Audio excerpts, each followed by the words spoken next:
Here's a question for you. Are more guns the key to curbing violent crime?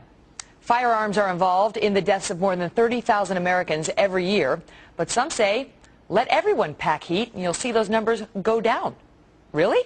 Concealed handgun carry is the practice of carrying a weapon in public in a concealed manner. Like this, you can't even see it.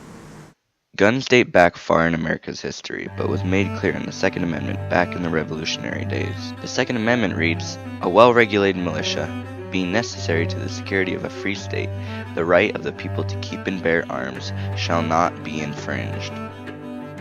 As the history of concealed handguns go, in the early 1900s, most states passed laws that banned concealed handgun carry, until around the late 1990s when states implemented the right to carry. Currently, all 50 states have some sort of concealed carry laws set into place that allow citizens to carry, Illinois being the last state to pass those laws.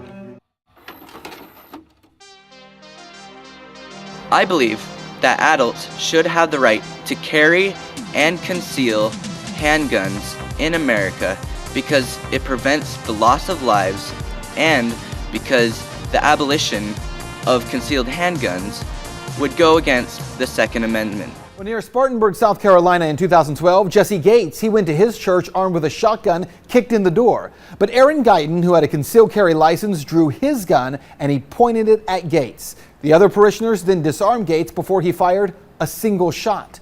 In 2013, 22-year-old Jacob Tyler Roberts, he walked into the Clackamas County Mall in Portland, Oregon, and opened fire. He was carrying an AR-15 rifle at the time. He killed 2 people. He injured a third.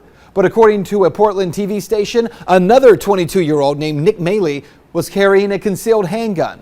Maley pulled his gun and he pointed it at Roberts. Roberts ran away, then shot himself in a stairwell.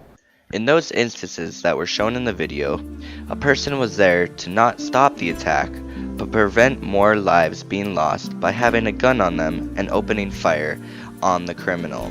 Most shootings happen in gun-free zones. Since at least 1950, all but 2 public mass shootings in America have taken place where general citizens are banned from carrying guns.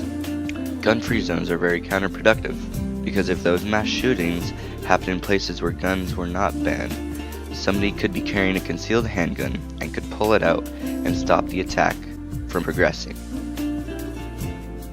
Let's look at the facts.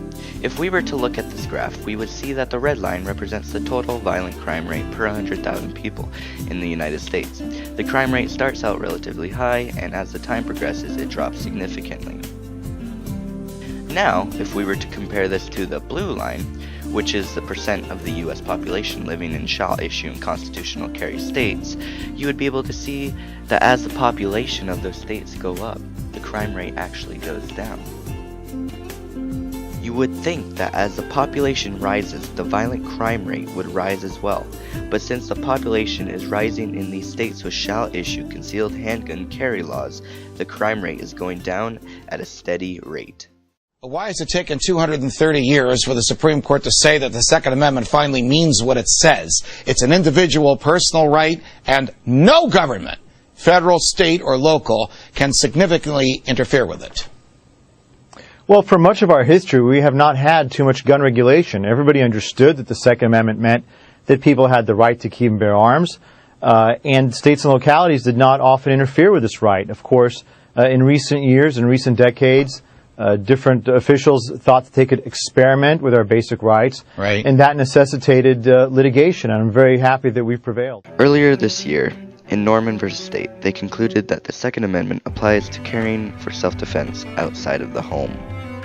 The Washington Post says, "It is clear that a total ban on the public carrying of ready-to-use handguns outside the home cannot survive a constitutional challenge under any level of scrutiny." Even in the nation's capital, the District of Columbia, the court concluded that the right to bear arms goes outside of the home, and any gun control laws would be unconstitutional.